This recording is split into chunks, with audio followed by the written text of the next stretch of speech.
내 병은 내가 잘 안다. 근데 솔직히 잘 모르십니다. 약도 하시면서 운동은 하나도 안 하시고 체중은 많이 나가시고 진짜 중요한 건 간경화 간암이거든요. 안녕하십니까? 저는 삼성서울병원 소화기내과의 최문석이라고 합니다.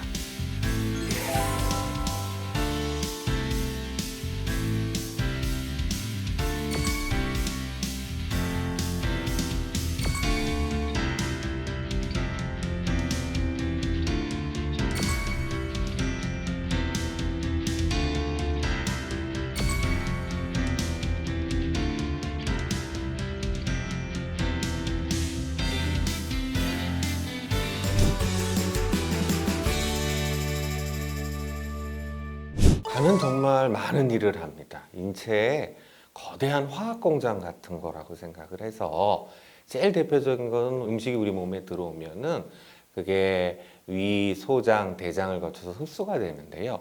그걸 갖다가 제 일선에 서서 다 가공을 하는 겁니다. 그래서 나쁜 거는 해독을 하고 또 우리 몸이 이용할 수 있는 어떤 형태의 그런 물질로 해서 각 기관에 공급도 하고 또 좀 여분의 영양분 같은 거는 간에 쌓아두기도 합니다.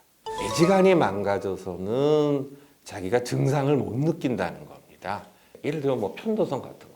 그거는 뭐 편도선 암이 아니라 편도선 염만 생겨도 막 목이 너무너무 따갑고 힘들근데 간은 예를 들어서 뭐 몇십 퍼센트가 깨져도 저희가 모르는 사람들 되게 많이 있습니다. 내지간한 지방간이 증상이 있느냐? 거의 없습니다. 뭐 기껏해야 여기가 좀 불편할까 말까 아니면 소화가 될까 말까 필요가 있을까 말까 하는데 사실 그거는 간 안 나빠도 누구나 갖고 있을 수 있는 거거든요. 황달도 오고 뭐 간경화도 오고 그러면 예를 들어 복수도 찾을 수 있는데 간을 의심할 수 있는 특이적인 증상은 상당히 병이 많이 진행이 된 다음에야 오는 게 문제입니다. 그 지방이 많을 때, 체중이 많이 나갈 때 뭐 과체중이다, 비만이다 얘기하듯이 간 안에도 모든 사람이 지방은 갖고 있습니다. 그런데 그게 지나쳐서 우리 간 무게의 5% 이상 넘어갈 때, 그러니까 지방이 많이 꼈을 때를 우리가 지방간이라고 합니다. 그래서 우리나라 성인의 3명 중에 1명이 지방간이 있다고 생각하시면 되고 비만이 아니신 분에서도 5명에 1명, 한 20% 정도에서 지방간을 갖고 계십니다. 우리가 비만하면은 키하고 몸무게의 비율로 해서 뭐 그 체질량 지수 내지는 체중의 퍼센트로 해서 주로 얘기를 하는데 거기에는 완전히 정상이거든요. 그런데 결국은 이제 이런저런 검사를 해보면 지방이 다 숨어 있는 겁니다. 배 안에. 내장 지방, 마른 비만 그래서 그런 분들도 지방간이 꽤 있습니다. 전통적으로 사실 지방간은 술을 먹는 사람들한테서 먼저 발견이 되고 그게 오랫동안 잘 알려져 있었습니다. 그런데 최근 들어서 보니까 술도 안 먹는데 지방간이 있다. 이건 어떻게 된 거냐? 저희가 찾아봤더니 비알코올성 지방간, 그래서 술을 많이 하시지 않는 분에서 지방간이 있는 거고요.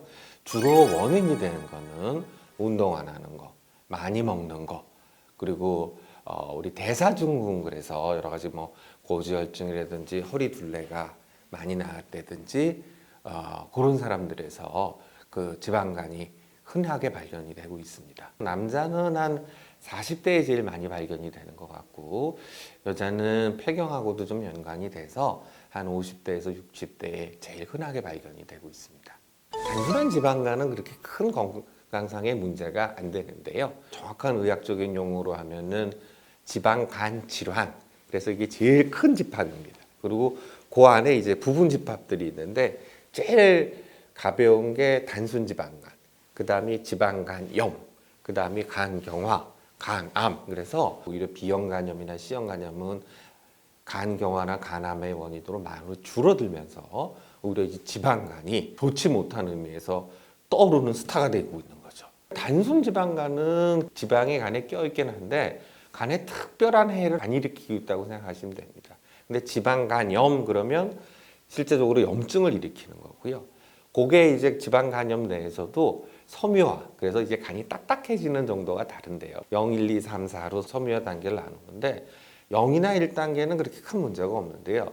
이게 2단계부터 3단계, 4단계로 하면서는 점점 간경화로도 더 빨리 넘어가고 그다음에 간암도 더 많이 생기고 그래서 사실은 그게 무섭고 거꾸로 얘기하면 우리가 잘 관리를 해야 되는 그런 병입니다. 지방간이 있는 사람이 결국은 나중에 잘못됐을 때 그 원인이 물론 간 질환도 있지만 두 번째로는 간 말고 다른 장기 이런 분들이 암도 많이 생기고요. 그리고 또 하나는 심혈관계 질환이라고 그러지 않습니까? 뭐 심근경색이라든지 뭐 뇌혈관 질환이라든지 그런 쪽에 병이 생길 만한 고위험군입니다. 지방간도 물론 관리를 하셔야 되지만 다른 특히나 심혈관계 그 질환 잘 관리하셔야 되고 일반적인 암들 정기 검진도 잘 하고 그러셔야 됩니다.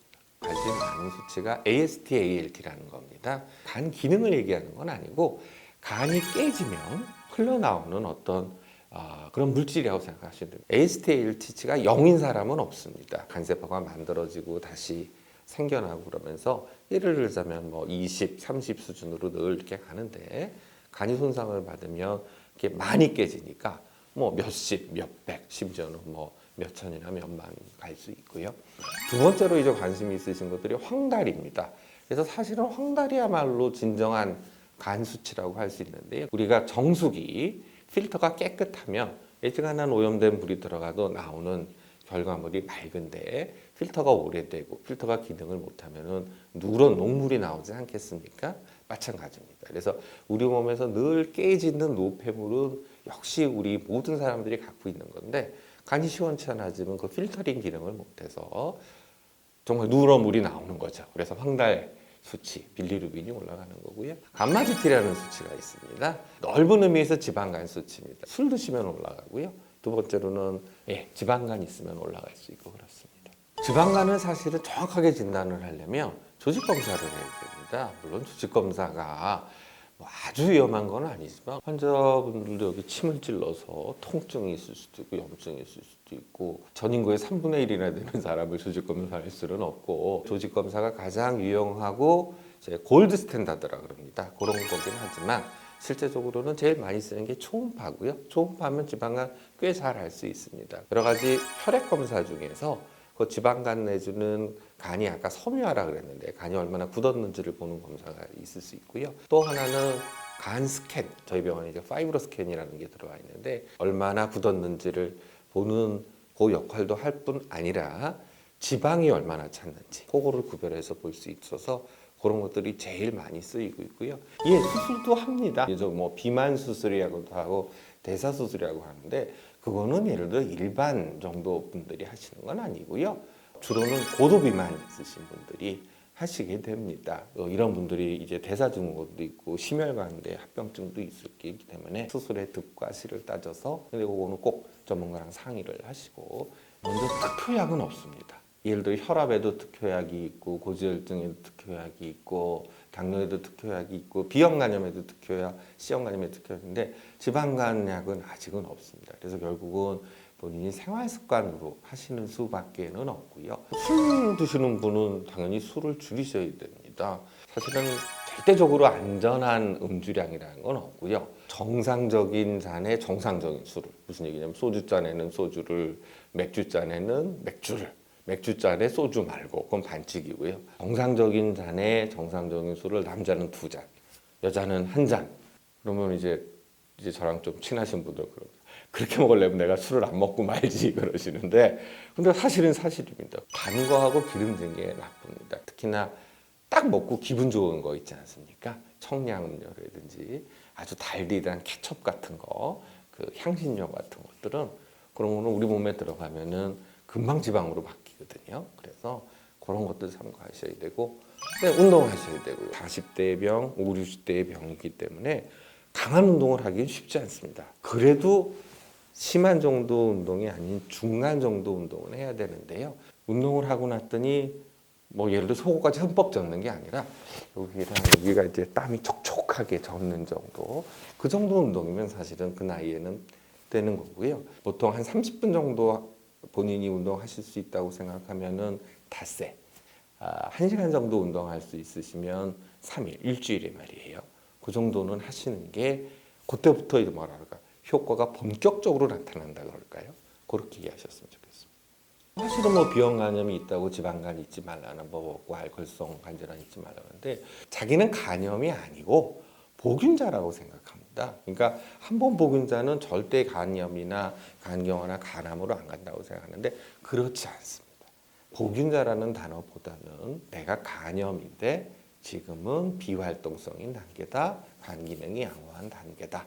그렇게 해서 늘 경각심을 가지셨으면 좋겠습니다.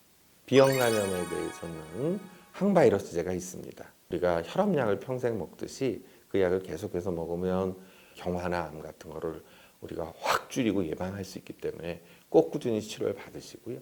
C형에서 한 가지 말씀을 드리고 싶은 거는 한 40대, 50대 정도부터는 일생에 한 번은 C형 간염 검사를 받으셔서 자기가 거기서 양성으로 나오면 그건 B형 간염하고 달리 단기간에 한 2개월에서 3개월 먹으면 95%, 98% 이상에서 완치가 됩니다. B형 간염, C형 간염, 간경화 환자들은 국가에서 90살 넘어간 사람들은 이걸 다 지원도 해주고 있습니다. 그래서 초음파하고 알파테아 단백이라 해서 혈액 검사 간단한 거 있거든요.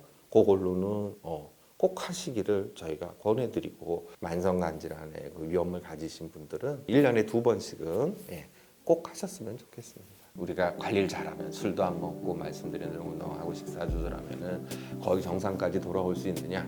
많은 사람들이 경화 초기까지라고 생각합니다. 중기 말기로 가기 전에 미리미리 좀 관리를 하시라는 말씀이고요.